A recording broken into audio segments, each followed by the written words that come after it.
जय हिंद सभी को। बच्चे लोग, हमारा क्या चल रहा था? सिंधु सभ्यता। ठीक है, सिंधु सभ्यता रिवाइज करेंगे फिर आगे बढ़ेंगे। सिंधु सभ्यता को अन्य किस नाम से जानते हैं? बहुत बढ़िया, हड़प्पा सभ्यता। ठीक है, सिंधु सभ्यता बोलिए या हड़प्पा सभ्यता बोलिए। ठीक है, सिंधु सभ्यता को हड़प्पा सभ्यता क्यों बोला गया? क्योंकि सिंधु सभ्यता का जो पहला साक्ष्य है ना, वो हड़प्पा की जब खुदाई हो रही थी तो मिली थी। सिंधु सभ्यता का जो पहला साक्ष्य कहाँ से मिला था? हड़प्पा से। ठीक है, इसलिए हड़प्पा सभ्यता को सिंधु सभ्यता कहा गया। समझ में आया? कहा यह जाता है कि यदि हड़प्पा की खुदाई नहीं हुई होती तो सिंधु सभ्यता में जो बसे शहर थे उनका पता नहीं लग पाता। इसी वजह से क्या है, सिंधु सभ्यता को हड़प्पा सभ्यता के नाम से भी जाना जाता है। चलिए जल्दी जल्दी देखेंगे। सिंधु सभ्यता का पहला मैसेज किसने दिया था? पहला मैसेज किसने दिया बच्चे? चार्ल्स मेसन ने। ठीक है, इसका खुदाई का आदेश किसने दिया? सिंधु सभ्यता के खुदाई का आदेश जॉन मार्शल। Very good. कौन से? John Marshall. ओके।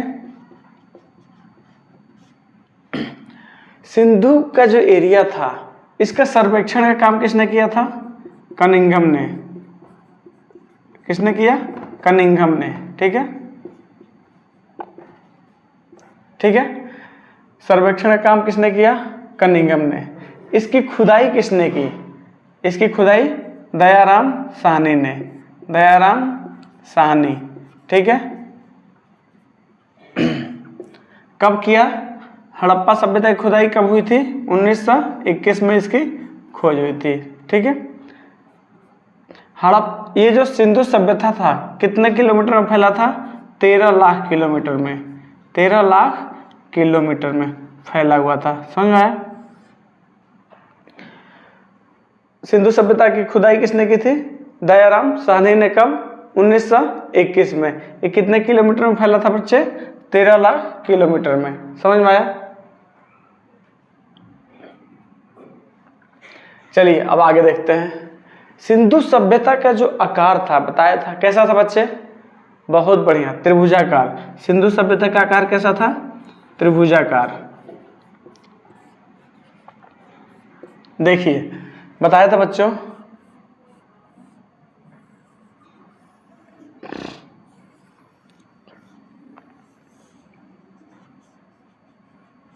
ठीक है, बताया था ये एरिया किसका था?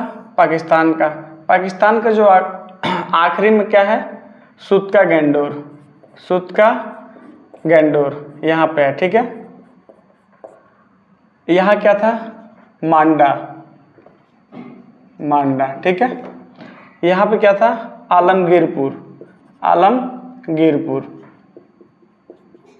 ठीक है, और ये पश्चिम में क्या, ये कौन सा हो जाएगा?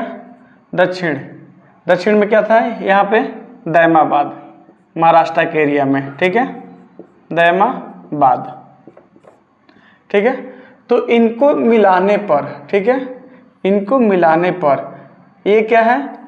ये थोड़ा सा साइड में पड़ जाता था। वैसे भी क्वेश्चन पूछता है बच्चों आपसे कि सिंधु सभ्यता का विकास किस ओर ज्यादा नहीं हुआ? तो पूरब की ओर। ठीक है, तो सिंधु सभ्यता का क्या है? आकार कैसा था? त्रिभुजाकार। अभी आपको बताया था बच्चों, सुत का गेंडोर किस नदी पे है? बताइए, सुत का गेंडोर किस नदी पे है बच्चों? तो इसके लिए एक ट्रिक बताया था बच्चों। क्या बताया था? सम एड डच हैं पर भारत में नहीं। डच हैं पर भारत में नहीं, ये आपको ट्रिक बताया था। ठीक है, सुत का गेंडोर जो था वो किससे था? मतलब सुत का गेंडोर किस नदी पे है? डच नदी किनारे पे। डच नदी। मांडा चिनाब नदी। ठीक है, आलमगीरपुर हिंडन नदी और दैमाबाद परवरा नदी। समझ में आया? ये पिछली क्लास में हमारा ऑलरेडी कवर हो गया था। चलिए अभी देखते हैं सिंधु सभ्यता में सबसे पहले खुदाई कहाँ हुई थी? हड़प्पा में। एक क्वेश्चन और पूछता है, ये हड़प्पा कहाँ पे है बच्चों? तो पाकिस्तान में। पाकिस्तान में कहाँ? रावी नदी के किनारे। कहाँ पे है? रावी नदी के किनारे। यहाँ लिख दें, रावी नदी के किनारे। कहाँ पे है? कौन से जिला में? पाकिस्तान के माउंट गोमरी जिला में। ठीक है। हड़प्पा बच्चों कहाँ पे है? पाकिस्तान में, रावी नदी के किनारे। पाकिस्तान के किस जिला में? माउंट गोमरी जिला में। समझ में आया? अभी जब हड़प्पा में जब खुदाई हो रही थी तो देखते हैं क्या क्या मिला था। ठीक है। सिंधु सभ्यता में सबसे पहले खुदाई क्या हुई? हड़प्पा में। कब हुई थी बच्चे? 1921 में। किसने किया था? दयाराम साहनी ने। ठीक है। सिंधु सभ्यता का आकार कैसा था? त्रिभुजाकार। कितने किलोमीटर में फैला था? 13 लाख किलोमीटर में। समझ में आया? अभी सिंधु सभ्यता की जब खुदाई हो रही थी, हड़प्पा की जब खुदाई हो रही थी, तो क्या क्या मिला था वहां से? क्या क्या साक्ष्य मिला था? ठीक है। क्या क्या साक्ष्य मिला वहां से? आपको पिछले क्लास में बताया भी था। बताओ। सबसे पहले यहाँ क्या मिला बच्चों? कुम्हार का चाक मिला। कुम्हार का चाक। कुम्हार का चाक मिला था। ठीक है। अभी ये बताइए, कुम्हार का चाक मिला तो उसको बनाने वाला भी कोई होगा। कुम्हार का ये चाक कौन बनाता है? मिट्टी के बर्तन कौन बनाता है? श्रमिक बनाएगा, मजदूर बनाएगा। तो यहाँ पे क्या है? श्रमिक आवास भी मिला था। श्रमिक आवास। ठीक है। हड़प्पा से क्या क्या मिला? कुम्हार का चाक, श्रमिक आवास। ठीक है। अभी जाहिर सी बात है, श्रमिक है। ठीक है। तो खाना खाएगा। ठीक है। खाना खाएगा तो उसको अन्न को रखने के लिए कुछ ना कुछ चाहिए। तो यहाँ पे अन्नागार भी मिला था। अन्न रखने को क्या बोलते हैं? अन्नागार। ठीक है। अभी अन्नागार है। देखो आज के डेट में क्या है, धान को कुटाना है तो उसके लिए मशीन पे चले जाइए, धान कूट के दे देगा। उस टाइम पे ऐसा कुछ नहीं था। उस टाइम पे धान से चावल बनाने के लिए क्या होता था? ओखली का यूज होता था। तो यहाँ पे क्या है, जो श्रमिक है वो अन्न खाएगा। अन्न को बनाने के लिए, अन्न को तैयार करने के लिए क्या है? ओखली की जरूरत पड़ेगी। तो यहाँ पे क्या है? ओखली भी मिला था। ओखली मिला था। ठीक है। और क्या क्या मिला था बच्चों? और क्या क्या मिला था? देखिए यहाँ पे कब्रिस्तान RS-37 कब्रिस्तान मिला था। RS-37 कब्रिस्तान मिला था। कहाँ पे? हड़प्पा में जब खुदाई हो रही थी। ठीक है। सिंधु सभ्यता की सबसे पहले खुदाई कहाँ हुई थी बच्चे? हड़प्पा में। ठीक है। और कहाँ? हड़प्पा कहाँ है? रावी नदी के किनारे। ठीक है। माउंट गोमरी जिला में। यहाँ पे RS-37 क्या था? एक कब्रिस्तान था। ठीक है। कब्रिस्तान का मतलब क्या होता है? यहाँ पे लोगों को दफनाया जाता था। ठीक है। यहाँ पे बिल्कुल जो लाशें थी बिल्कुल अच्छे से रखा हुआ था। ठीक है। इनकी हड्डियाँ बिल्कुल एक साथ थी, इखरी बिखरी नहीं थी। इससे पता लगाया गया कि यहाँ पे कब्रिस्तान है। ठीक है। यहाँ पे लोगों को दफनाया गया था। ठीक है। ताबूत मिला था यहाँ पे। ताबूत आज भी देखिएगा, अपने मुस्लिम धर्म में देखिएगा, वहाँ पे कोई व्यक्ति मरता है तो उनको क्या है? ताबूत में रख के और उनको जमीन गड्ढा खोद के उस ताबूत के अंदर ही उनको रख दिया जाता है। ठीक है। उसी को ताबूत बोलते हैं। समझ में आया? और यहाँ पे एक जानवर भी मिला था। जानवर क्या मिला था बच्चे? एक सींग वाला जानवर। एक श्रृंगीय जानवर। ठीक है। एक श्रृंगीय जानवर। बच्चों क्वेश्चन पूछता है कि सिंधु सभ्यता में जो हमको मुहरें मिली थी, सिंधु सभ्यता में हमको जो मुहरें मिली थी उस पे किस जानवर का चित्र है? तो एक श्रृंगीय जानवर का। एक श्रृंगीय जानवर का। ठीक है। तो समझिए, फिर से समझिए, हड़प्पा की जब खुदाई मिली हुई तो क्या क्या मिला? कुम्हार का चाक। ठीक है। इस कुम्हार को चाक जो है यहाँ बनाने के लिए कुछ श्रमिक भी रहे होंगे, तो यहाँ पे श्रमिक आवास मिला। अभी जाहिर सी बात है, जहाँ श्रमिक रहेगा तो खाना खाया, तो यहाँ पे अन्नागार भी मिला। ठीक है। अन्नागार उस अन्न को तैयार करने के लिए, धान से चावल बनाने के लिए ओखली की जरूरत है, तो वहाँ पे ओखली भी मिली। ठीक है, यहाँ पे RS-37 कब्रिस्तान, यहाँ पे शवों को दफनाया गया था, इसका सबूत मिला। ठीक है, यहाँ पे ताबूत मिला, यहाँ पे एक श्रृंगीय जानवर मिले। ठीक है बच्चों, समझ में आया। और सिंधु सभ्यता में हड़प्पा की खुदाई के दौरान और क्या मिला था बच्चों? ठीक है, और क्या क्या मिला यहाँ पे, यहाँ लिख दें। यहाँ पे हाथी की खोपड़ी भी मिली थी। ठीक है, हाथी की खोपड़ी, हाथी की खोपड़ी। ठीक है, ठीक है। और क्या मिला बच्चों यहाँ पे, बताइए। यहाँ पे और क्या मिला? मातृ देवी की मूर्ति भी मिली थी, मातृ देवी की मूर्ति, मातृ देवी की मूर्ति। पीछे दिखाई दे रहा है सभी को? समझ में आया? हड़प्पा में हाथी की खोपड़ी भी मिली थी और मातृ देवी की मूर्ति भी मिली थी। ठीक है, देखिए बच्चों, सिंधु सभ्यता में कुल 350 से शहर मिले थे। ठीक है, 350 शहर में, जिसमें से 200 जो शहर है ना, वो अकेले कहाँ है?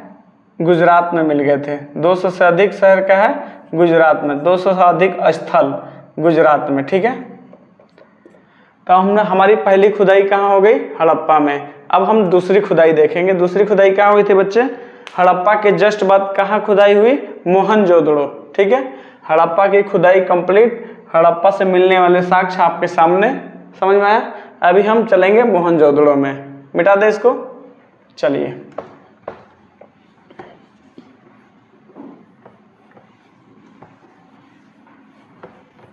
सिंधु सभ्यता का ही एक स्थल था बच्चे, सिंधु सभ्यता का ही एक स्थल था मोहनजोदड़ो, मोहनजोदड़ो।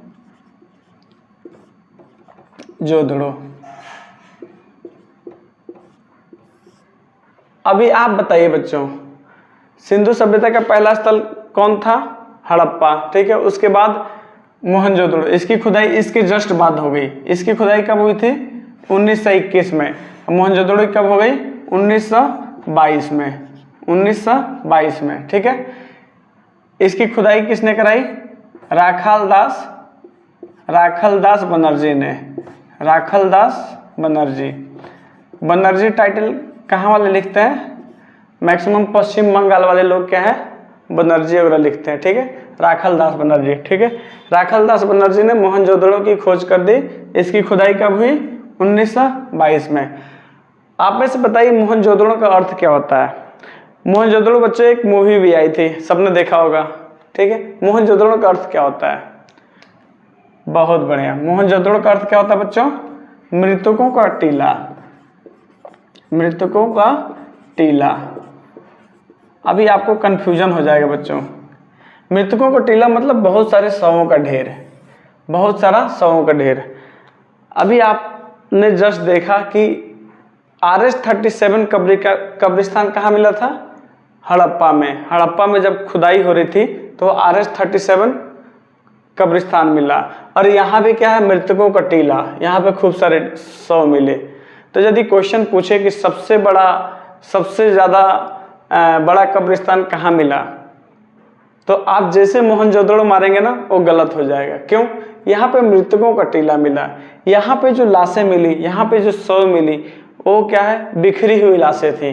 किसी का हाथ नहीं था, किसी का पैर नहीं था, किसी के गर्दन अलग पड़े थे, किसी के दोनों बाजू नहीं थे, इस हिसाब से। तो इन सबको देखते हुए इतिहासकारों ने ये अनुमान लगाया कि मोहनजोदड़ो में कभी न कभी युद्ध हुआ होगा। इसको युद्ध का स्थान माना गया। इतिहासकारों ने ये आंकड़ा लगाया, ये अनुमान लगाया कि ये युद्ध का प्लेस है और ये युद्ध में मारे गए सिपाही हैं। क्योंकि बहुत सारे मृतकों का टीला ऐसा था, मृतकों का शरीर ऐसा था जिसके हाथ नहीं थे, जिसके पैर नहीं थे, किसी के सिर नहीं था, एक साथ कुछ भी कंप्लीट बॉडी नहीं मिली। इसलिए इसको क्या बोला गया?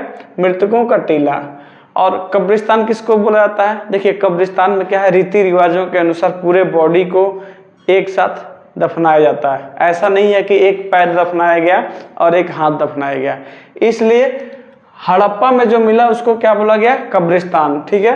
और मोहनजोदड़ो में जो उसको मृतकों का टीला।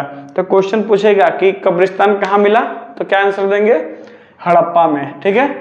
और मृतकों का टीला कहाँ मिला, तो मोहनजोदड़ो में, ठीक है। समझ में आया। तो इसका अर्थ क्या होता है, मोहनजोदड़ो का मृतकों का टीला, ठीक है।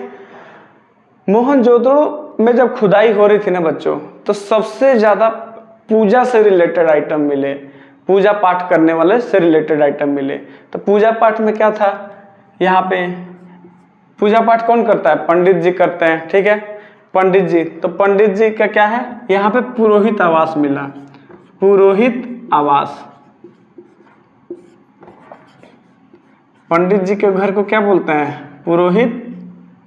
पंडित जी को पुरोहित बोलते हैं, उनका घर मिला, मतलब पुरोहित आवास का साक्ष्य मिला। कहाँ से, मोहनजोदड़ो से। मोहनजोदड़ो बच्चों कहाँ है ये बताइए, सिंधु नदी के किनारे, सिंधु नदी के किनारे है। मोहनजोदड़ो भी कहाँ है, पाकिस्तान में है। और कौन से जिला में, लरकाना जिला में, लरकाना जिला, ठीक है। जब इसकी खुदाई हो रही थी तो यहाँ पे सबसे ज्यादा पूजा पाठ का आइटम मिले। पूजा पाठ में यहाँ पे पुरोहित आवास मिला। अभी देखिए पंडित जी हैं, पंडित जी हैं तो वो नहाए, जाहिर सी बात है सुबह उठेंगे तो नहाएंगे। तो यहाँ पे क्या है, विशाल स्नानागार मिला, स्नानागार। ये स्नानागार ऐसा नहीं है कि किसी के घर में था, ये शहर के बीचों बीच में था। अब बहुत बड़ा था ये, मतलब क्वेश्चन पूछेगा कि सबसे बड़ा स्नानागार मिला तो कहाँ मिला, वो मोहनजोदड़ो में। समझ में आया।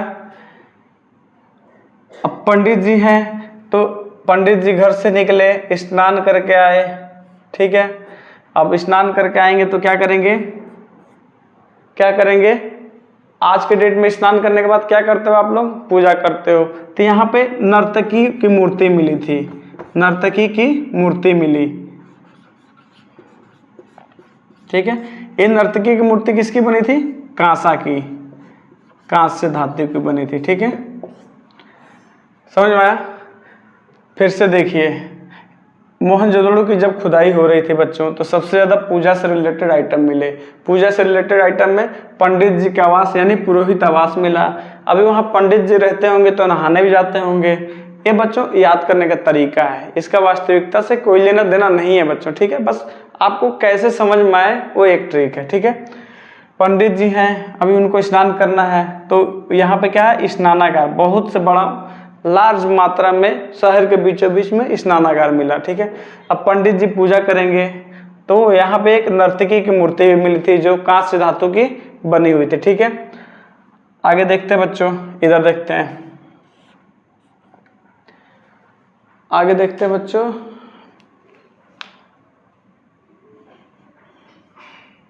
ठीक है, अभी पंडित जी ने पूजा कर लिया, पूजा कर लिया तब इनको खाना भी खाना होगा। तो यहाँ पे क्या है, अन्नागार मिला, यहाँ पे अन्नागार, ठीक है। पूजा करने के बाद पंडित जी ने खाना खाया और खाना खाया तो क्या मिला, अन्नागार, ठीक है। खाना कहाँ से निकलता है, अन्नागार से। जहाँ अन्नागार किसको बोलते हैं, जहाँ पे अन्न को संग्रह करके रखा जाता है, ठीक है। उसके बाद से पंडित जी खाना खा लेंगे तो जाहिर सी बात है पानी भी पिएंगे। तो पानी पीने के लिए यहाँ पे क्या मिला, कुआं मिला, कुआं, ठीक है। अब देखो पंडित जी घर से निकले, पंडित जी ने स्नान किया, पंडित जी ने पूजा किया, पंडित जी ने खाना खाया अन्नागार से अन्न लेके। पंडित जी ने खाना खाने के बाद पानी पिया, कहाँ से, कुएं से। अब पंडित जी क्या है, बाहर निकल के चल पड़े, कहाँ पे, चौड़ी सड़क पे, यहाँ पे चौड़ी सड़क पे। यहाँ की सड़कें क्या है, बहुत चौड़ी थी, बहुत चौड़ी थी। देखो सिंधु सभ्यता की भी सड़कें जो थी ना बहुत चौड़ी थी, ऐसा नहीं है कि वो पतली थी, वो भी बहुत चौड़ी सड़क थी, बहुत ही उसको शेप से बनाया गया था, हिसाब से बनाया गया था। एक चूंकि सिंधु सभ्यता एक नगरीय सभ्यता थी तो वहां भी किसी चीज की कमी नहीं थी, लेकिन ये जो था ना ये चौड़ी में भी चौड़ा था, ठीक है। तो मोहनजोदड़ो की सड़कें क्या थी, सबसे चौड़ी थी। पंडित जी ने क्या किया, पानी पिया और सड़क पर निकल चले। ठीक है, अभी पंडित जी कहाँ पहुंचे? पशुपति शिव के यहाँ, पशुपति शिव के यहाँ, पशुपति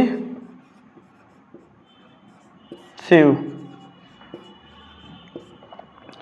देखिए यहाँ जो पशुपति शिव किसको बोलते हैं? भोलेनाथ को बोलते हैं। यहाँ जो मूर्ति मिली थी ना, हूबहू शिव के रूप का नहीं था। ठीक है, हूबहू शंकर भगवान की तरह नहीं था।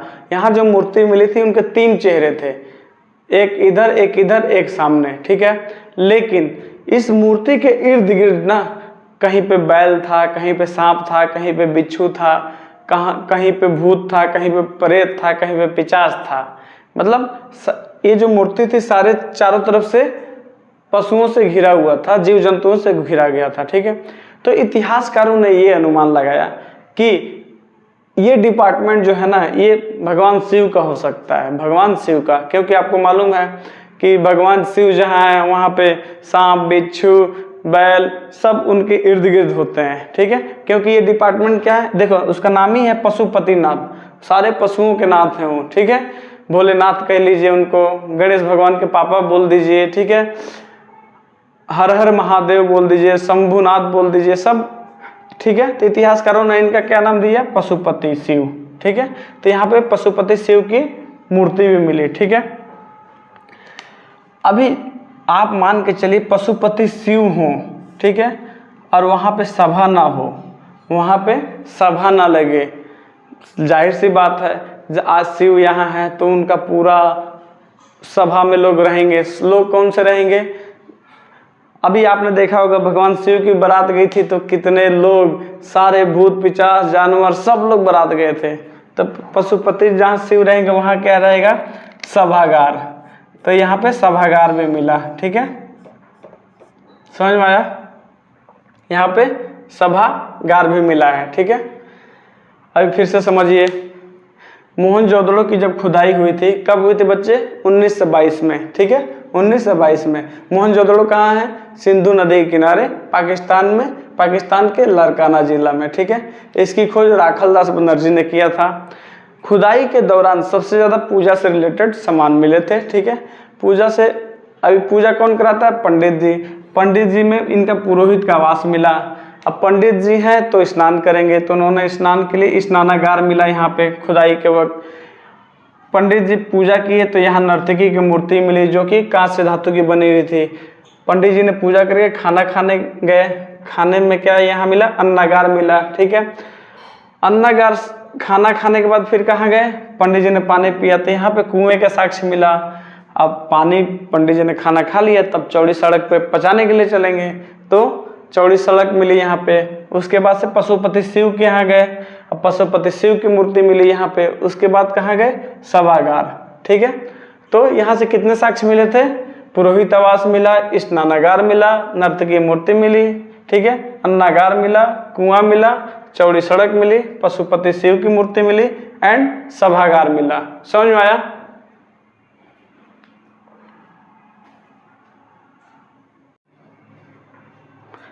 अभी हाल फिलहाल के जो स्टेट पीसीएस का एग्जाम हुआ था उसमें क्वेश्चन पूछा था बच्चों कि सिंध का नखलिस्तान, सिंध का नखलिस्तान, सिंध का नखलिस्तान किसको कहते हैं? इसको मिटा दे बच्चों। सिंध का नखलिस्तान किसको कहते हैं? किसी को आइडिया? देखिए, सिंध का नखलिस्तान किसको बोलते हैं बच्चों? मोहनजोदड़ो को। क्वेश्चन पूछा था सिंध का नखलिस्तान,